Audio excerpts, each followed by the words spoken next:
இப்ப நான் சொல்லப் போற ஒரு கதை வந்து ஒரு கட்டுக்கதையுமே இல்ல, ஒரு பேய் கதையுமே இல்ல. 1958ல வந்து ஒரு ஐரோப்பால ஒரு பகுதியில நடந்த ஒரு உண்மை சம்பவம்.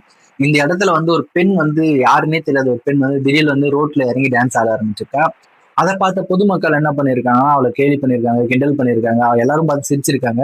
ஆனா அதுவும் மீறாம அந்த பொண்ணு வந்து ஒரு நாள் ஆடிருக்கா, ஒரு நாள் போய் 2 நாள் இருக்கா, ஒரு இரவு ஒரு பகல்னு ஆடி பிறகும் வந்து ஆடினே இருந்திருக்கா. பார்த்து அங்க இருக்கிற மக்கள் வந்து யார்றா இவ ஆடினே இருக்கான்ற மாதிரி ஒரு மாதிரி ஆச்சரியமா பார்த்திருக்காங்க.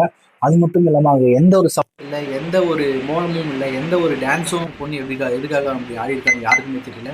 சில நாள் என்ன ஆச்சுன்னா, ஒரு சில பேர் வந்து கூட சேர்ந்து ஆடிருக்காங்க. திருப்பி வந்து ஒரு 40 பேர் ஆடிருக்காங்க. திருப்பி 40 பேர் ஒரு 50 பேர், 50 பேர் கூட ஒரு 100 பேர், 100 பேர் கூட ஒரு 400 பேர் ஆடி 400க்கும் மேற்பட்ட மக்கள் எல்லாருமே அந்த பொண்ணு கூட ஆடிருக்காங்க. இந்த மாதிரி அவங்க ஆட ஆட வந்து அவங்களால வந்து எந்த ஒரு ஹாப்பினஸ்க்காகவும் அவங்க ஆடல. அவங்களால ஆடுறத வந்து கண்ட்ரோல் பண்ண முடியாம தான் ஆடிருக்காங்க. இதனால சில பேர் டயர்ட்ல வந்து இறந்தும் போயிருக்காங்க. இதை பார்த்து அந்த ஊர் மக்கள்ல வந்து அவங்கள வந்து ஒரு சில கோயிலுக்கு வந்து நம்மலாம் எதனா ஒன்று ஆச்சுன்னா கோயிலுக்கு சர்ச்சுக்கெல்லாம் கூட்டிட்டு போவோம். அது மாதிரி அங்கே இருக்கிற எல்லா மக்களும் அவங்களை கூட்டிட்டு போய் பார்த்துருக்காங்க. ஒரு சில நாள் கழிச்சு அந்த இது ஃபுல்லா குணமாயிருக்கு.